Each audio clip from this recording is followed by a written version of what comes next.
this civil war has already started. And let me give you three examples that fits in with the scenario you just painted. Use infrastructural attack on the life support systems of the major cities with a view to causing cascading crises. I think that the Islamist threat is probably close to the limit of its potential in British society, of the existence of two-tier policing and generally unequal application of the law. Hi everybody, and welcome back to Nick Talks. This episode's amazing guest is a professor from King's College in London, Professor David Betz, who studies war. I didn't even know you could study war at university, but what do I know? I've never been to university. First of all, David, thank you for coming on the show. Thank you. Thanks for your invitation. I'm glad to be. You've been popping up on my YouTube feed recently, this last 3 weeks, 4 weeks maybe. And the title is always along the lines of English Civil War. Is a civil war coming? What can we do to stop a civil war? It's always civil war. And that's what made me click on it in the first place. It's something I've talked about a little bit and thought about a little bit over the last few years. A couple of years ago, I thought, not a chance in hell. We don't do that in this country. We're too sensible. But over the last few years, I felt the anger, the frustration from just normal people who I deal with. And I'm beginning to think we're in a bigger problem than we thought we were. Tell me a little bit about studying war and the civil war aspects of it. What would a civil war look like in modern UK? Right. So, well, studying war, yes, you can study war. There's a long-standing, the UK is home to the War Studies Department, which is a long-standing academic institution, relatively unique in the world, but fairly large and well-respected. And I've been part of that for about 25 years now. My area of specialism really is foreign wars, because that's been the preoccupation of most Britons about war for all of this time. I'm particularly a specialist on irregular warfare, insurgency, and related elements of that. And about, I guess, approximately 8 years, and in which role I'd written very widely, a number of books, many articles. I've advised governments, including the British, American, and others over the years on these subjects. And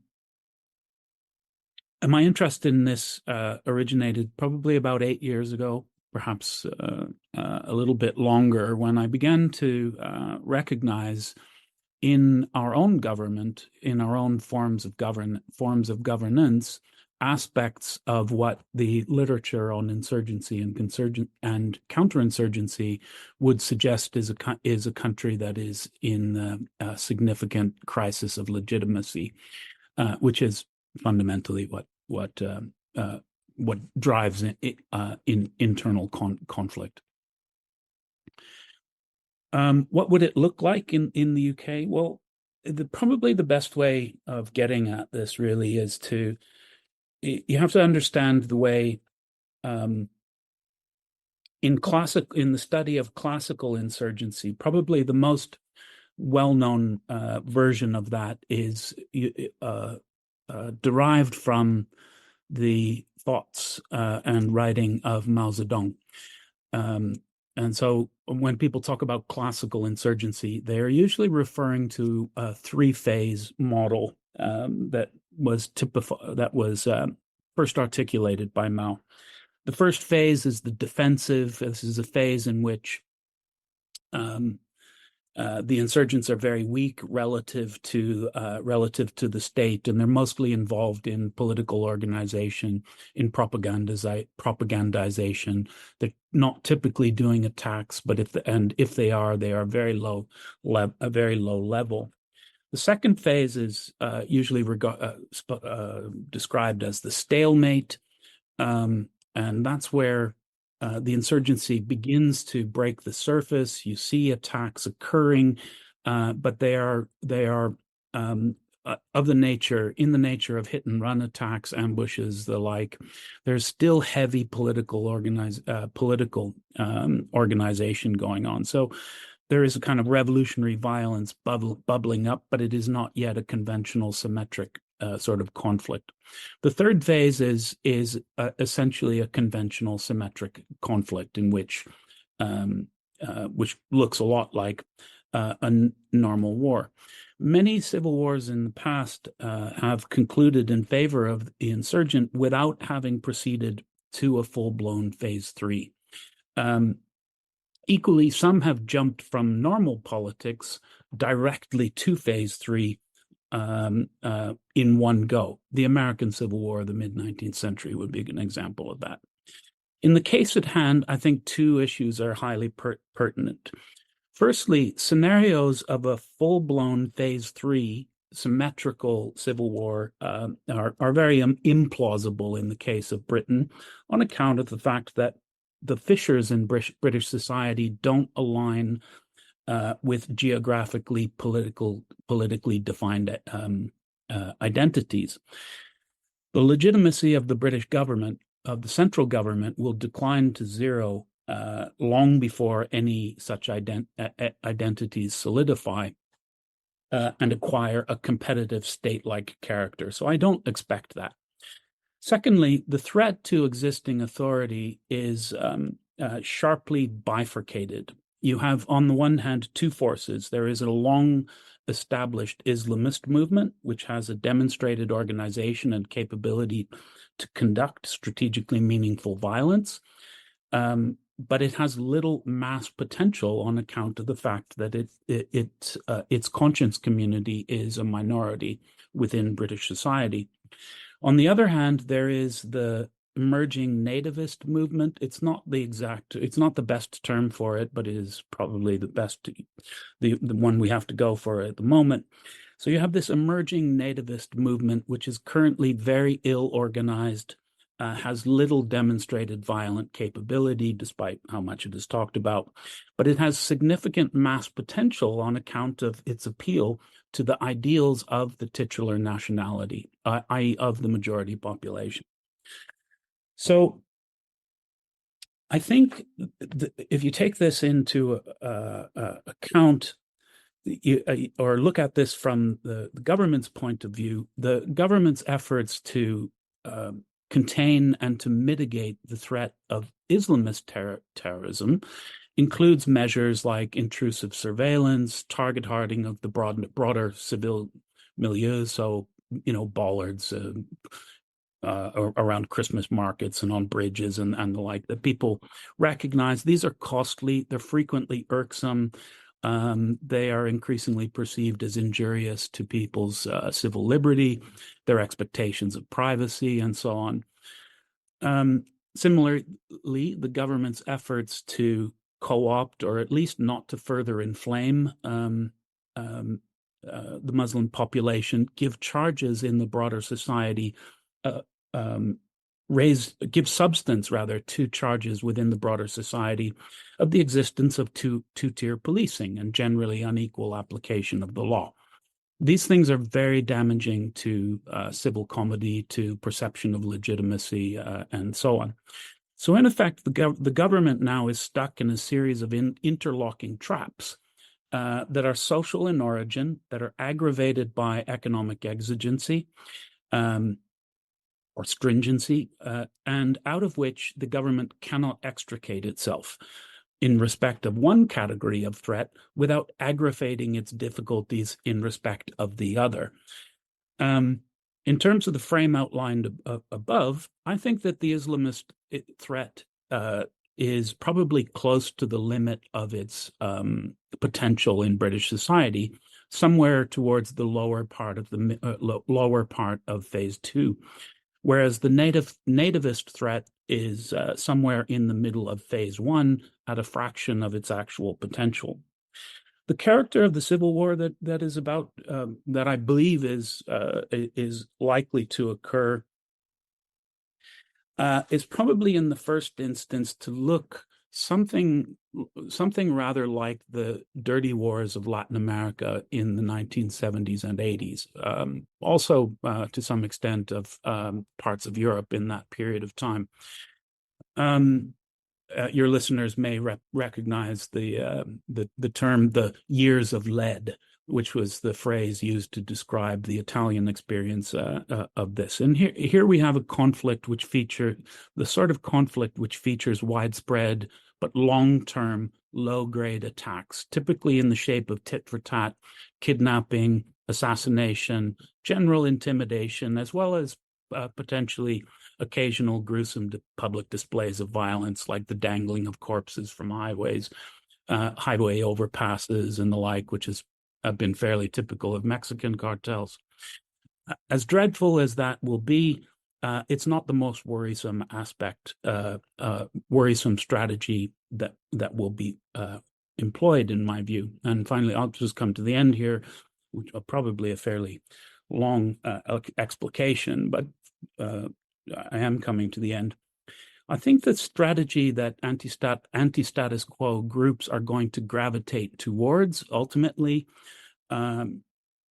will be to use infrastructural attack on the life support systems of the major cities with a view to causing cascading crises,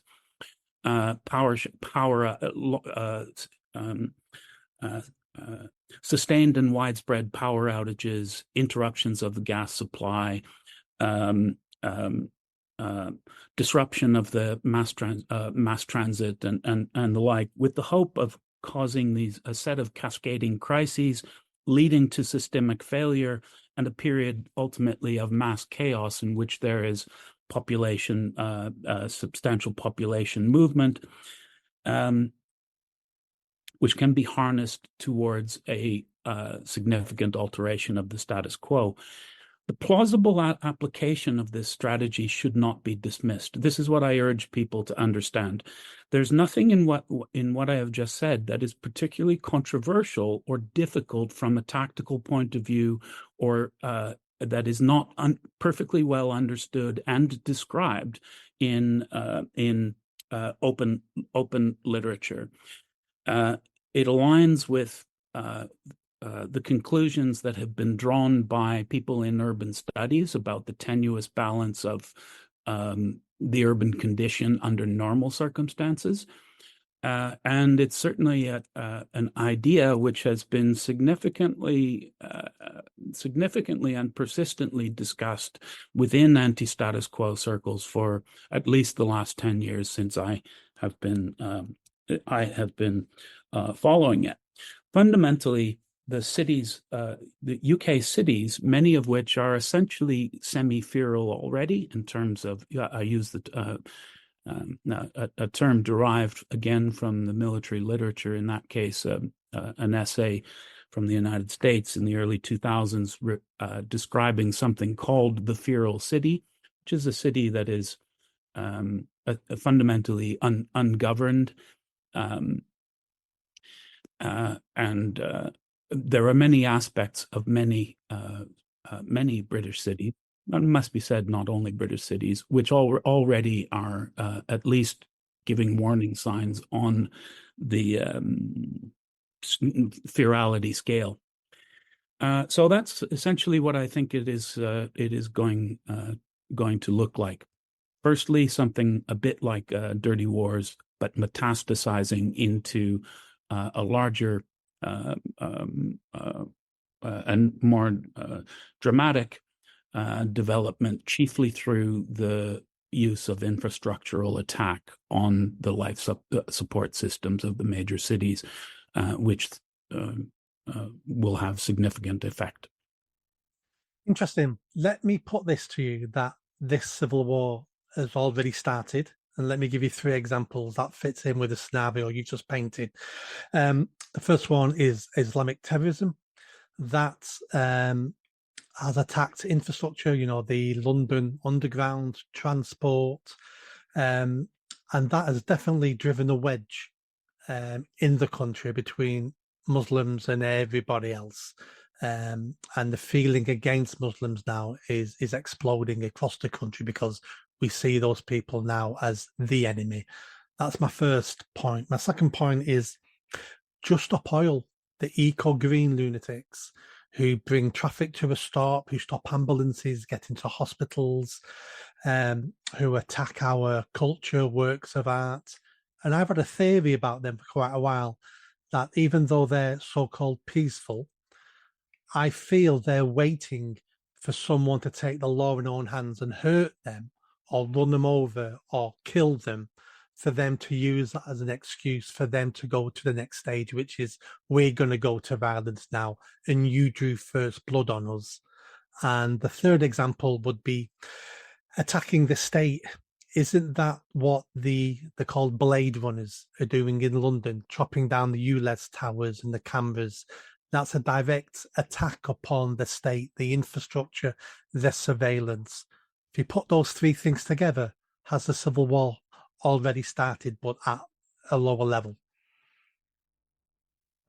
Yes, I tend to agree with that point of view. I think in the course of time, some decades from now, when we look back at this period, it may well, and historians are writing up the history of this period of Britain, actually of the Western world more generally.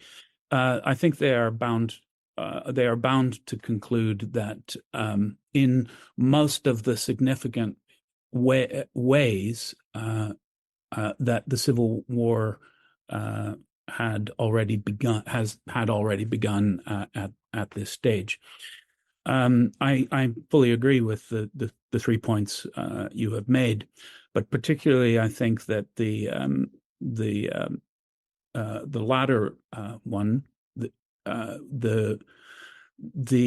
think what the Blade Runners and the attacks on the ULEZ system have demonstrated in a kind of larval form is the essence of the critical infrastructural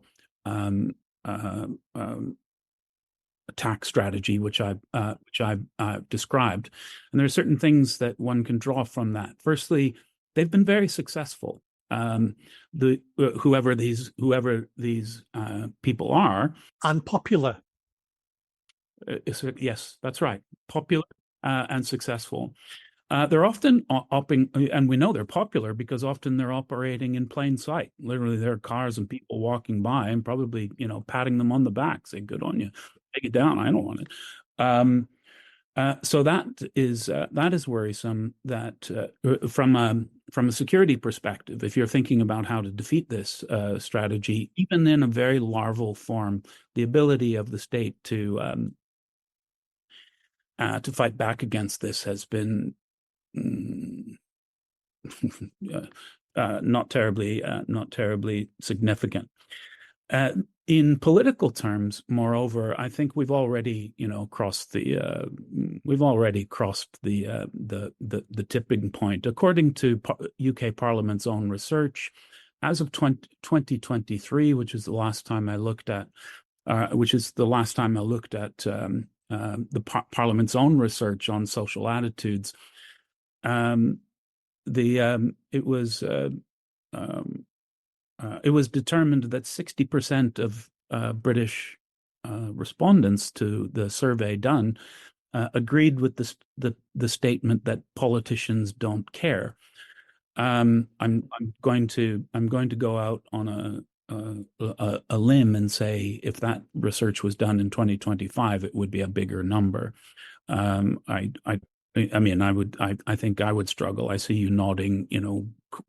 I would probably struggle to find a single person who would agree with the statement that politicians or disagree with the statement that politicians don't care. In that same piece of research, it was found that just 12% of British adults trust in political parties.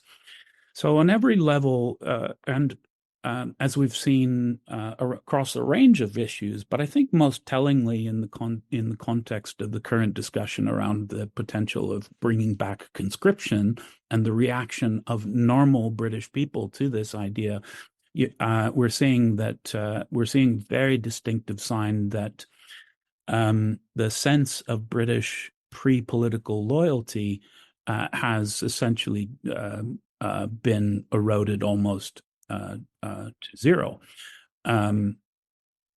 And those things didn't happen. We're not waiting for those things to happen, and they didn't just happen yesterday. They actually they are the result of processes that are in some cases actually decades long, and had uh, uh, been achieved some already some years behind us. So when a government's perceived legitimacy drops to the extent that that it has demonstrably, as I've just said, in Britain, that is a very serious indicator of a desperate illness of that society, and it's already occurred. So fundamentally, I agree with your statement. One might reasonably say that it has already begun. And I think that some of the within government, I think this is probably also recognized in places, certainly within the cleverer quarters of the security services. All of this is well understood. These are people who've spent the last 25 years understanding, trying, and largely succeeding in understanding insurgency and counterinsurgency. The novelty is just thinking about it in terms of one's own country. But once you get over that hump, it's all pretty obvious. So I think within government, surely there are people who are looking at this situation and with a no doubt a sinking feeling of frustrated urgency. I say urgency because it's a tremendously important problem. Frustrated because there's simply no evidence whatsoever that the actual elected government is doing anything useful about this. In fact, quite the opposite. They seem to be following a textbook entitled "How to Create a Civil War in Your Own Country." If we are in a civil war, and if it's going to get worse, who are going to be the sides? The three examples I gave then was disaffected drivers, Islamists, and eco greens. Where are these fractures going to occur? Is it going to be, I don't foresee whites against blacks. I don't foresee Christians against Muslims. How's it going to play out? Who are going to be the enemies, or is it going to be like Mogadishu where it's tribal, and there's you can split it into 15 different groups, or is it going to be two groups like the royalists and the parliamentarians in our first civil war? How's that looking? Well, it's very sad when you think about it, but let me explain what I think is going to happen. It's sad because I think fundamentally the most important fissure is between nationalism and post-nationalism. Nationalism is in bad odor and has been, in elite circles since the World Wars, really.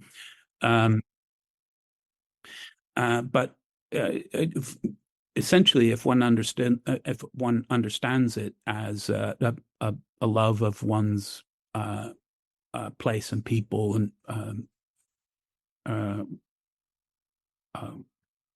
then that idea, I think that idea is one that appeals to Britons across a range of ethnicities.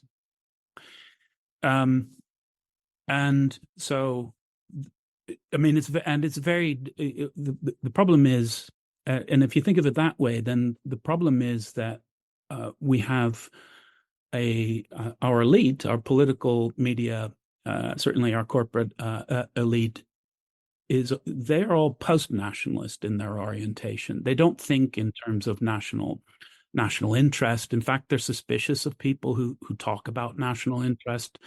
They think there's something actually disreputable about that.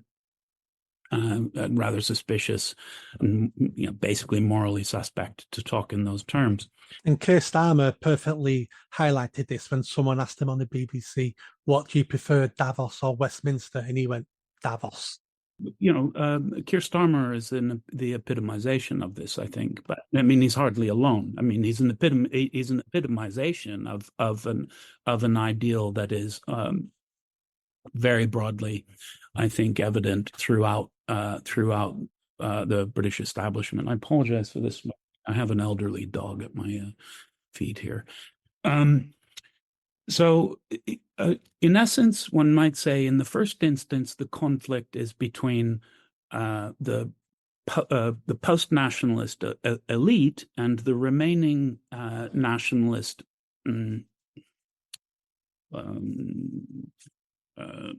community. Let's call it society. But I don't think it's going to remain that way, and that's because of the deranging effect of violence. Once things tip over into violence, then it becomes much more difficult for people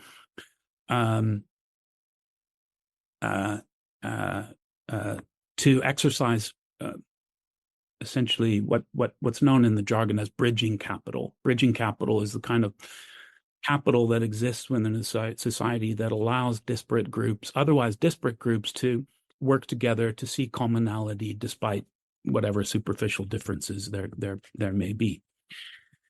Once the violence breaks out and people are fleeing the cities because they're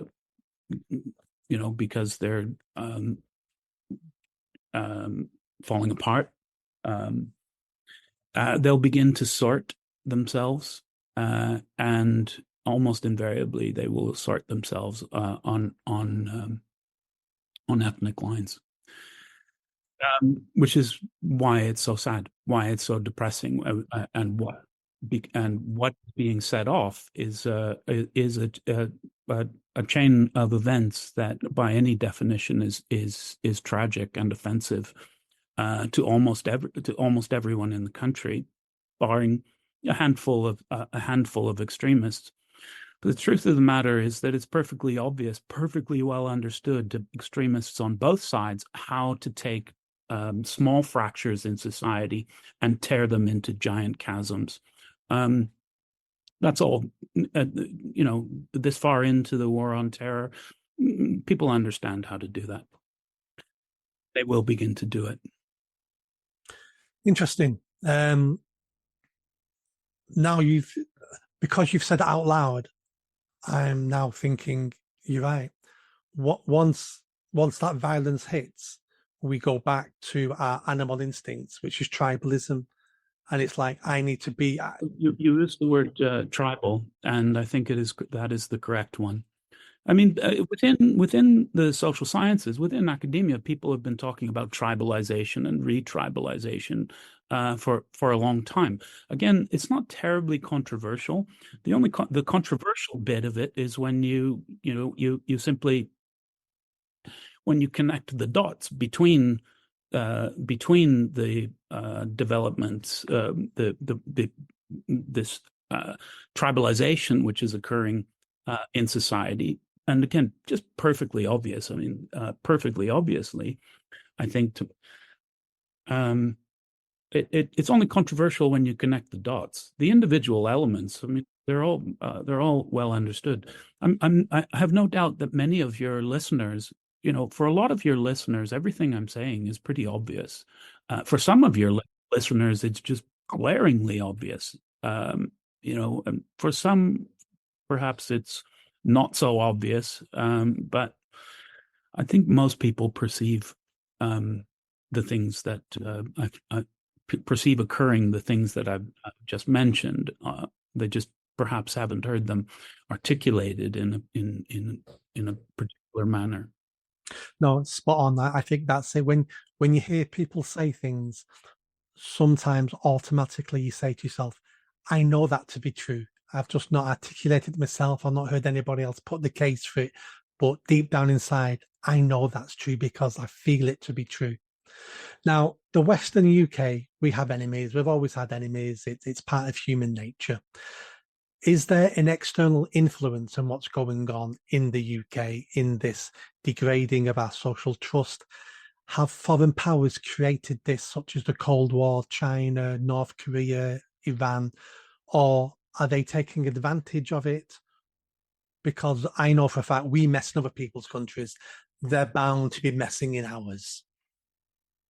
I think there is external influence, but it's not in the way that you suggest.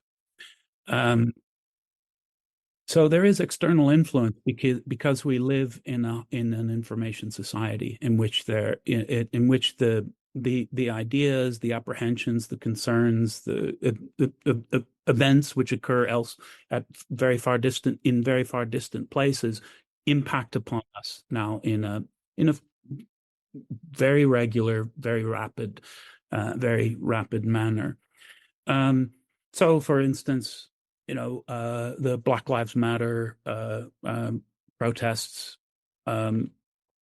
which originate in the United States in an event occurring where in Detroit, I think. Where was the Floyd killing? Minnesota. Minnesota. Right. So you have an event occurring in Minnesota that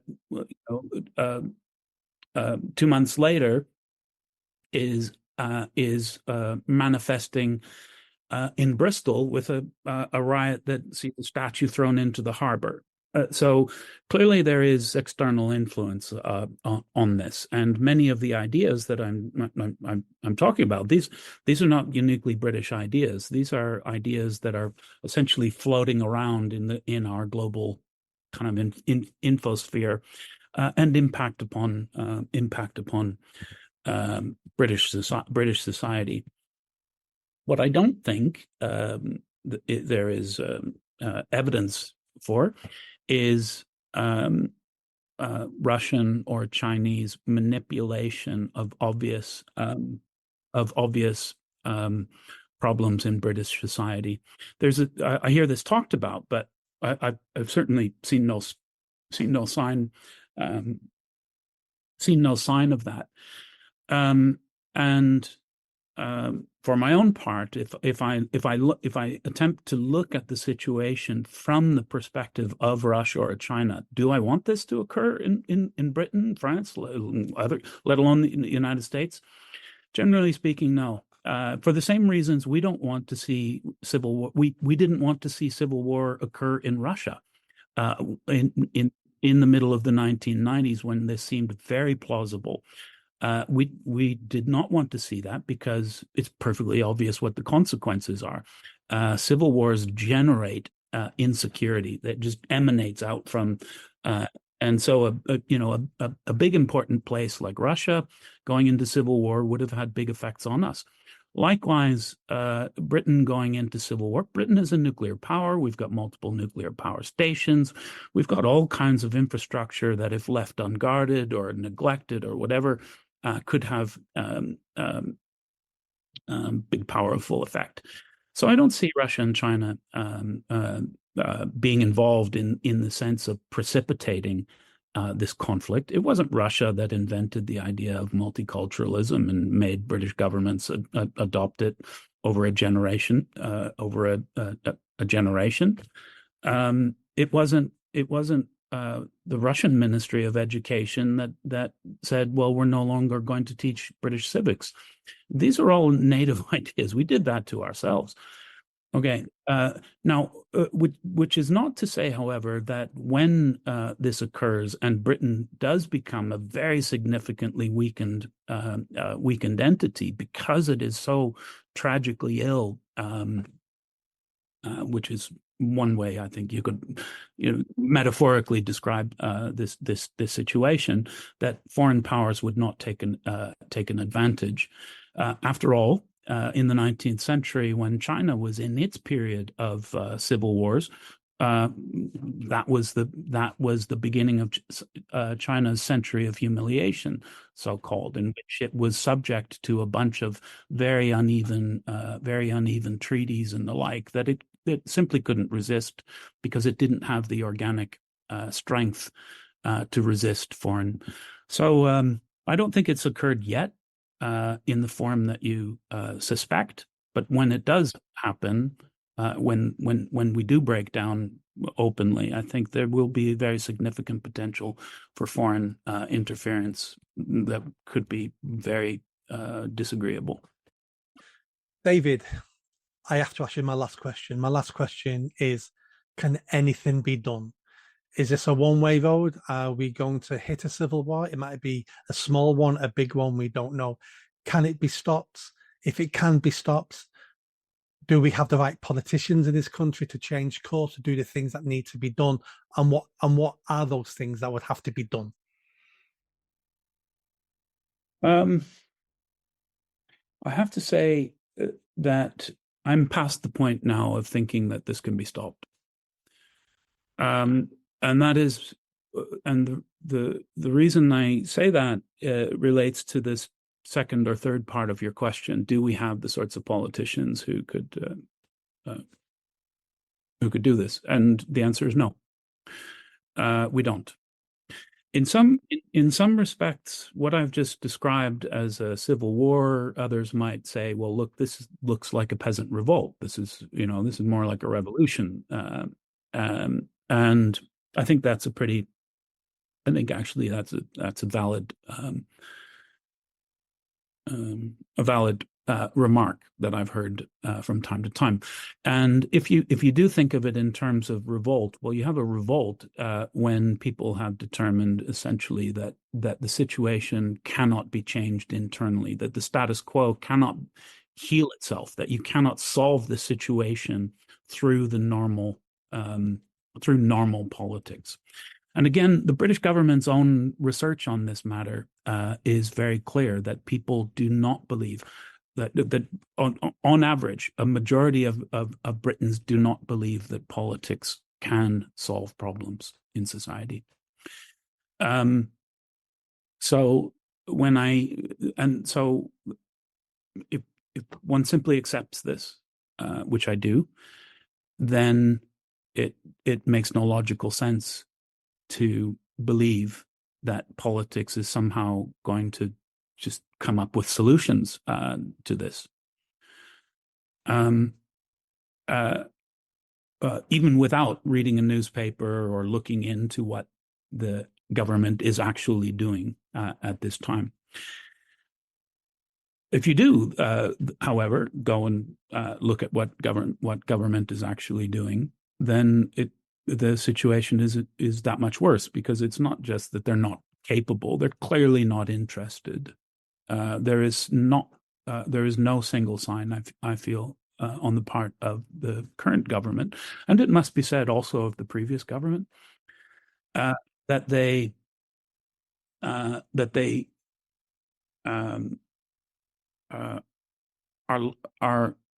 likely to do anything that is useful, or even to begin to behave neutrally with respect to aggravating the problem. So I don't feel that much can be done. I also, I am a bit going to dodge your question. I mean, I don't think that maybe you can ask a political scientist, but I don't think a professor of war studies is probably an individual professor of war studies is probably the right person to ask how to heal what is a very significant societal issue. I think, if anything, and I feel it's very unlikely that the answer to the problem you pose is going to emerge from academia. If anything is going to work, it is that society is going to heal itself. Now, this may make some people very nervous, because they might conclude that civil war is the answer. And ultimately, I feel actually, again, that probably most people are going to conclude that. Hence, its inevitability. But if there is an answer that is not a violent social rupture, then it has to emerge organically from society, and for that to occur, we have to bring this problem out into the open. It must be discussed openly. The tendency of people, perhaps particularly British people, to kind of look away from unpleasantness and tend to think, well, it'll all work out in the end. That has to stop, I feel. The matter has to be brought into the light of day, and people need to be impressed with the full potential of the situation to develop in ways that are very tragic for the country and quite possibly for them personally, and then perhaps we might see emerging ideas about how it can be prevented. But as I said, from a personal point of view, I am skeptical of this, of the potential of this. I'd basically give it at best a 50-50. 50-50, wow. I agree with you to a certain extent, as in, if we're looking, and this is what we've been doing for 50 years now, we keep looking towards the government to fix our problems. And every decade, the government makes everything worse and worse and worse. And now we're heading to civil war. And if we keep looking towards the government to fix this, then we are going to have a civil war. We need people of this country to start rejecting the big state and start fixing their own lives, their own communities. And from that, we may avoid the civil war and end up with a better country. David, any last thoughts before we go? No, I think you've given an optimistic point of view there, or at least a hopeful point of view, and I don't really feel like pouring cold water on that. Thank you very much, David. It's been a pleasure talking to you. Thank you so much for sparing the time coming on my small channel to talk about this. And it's an extremely serious subject, and you've given me a lot to think about. So for that, I really, really appreciate your time. Thank you. You're very welcome, Nick, and thanks very much for the invitation, and best of luck to you. Thank you.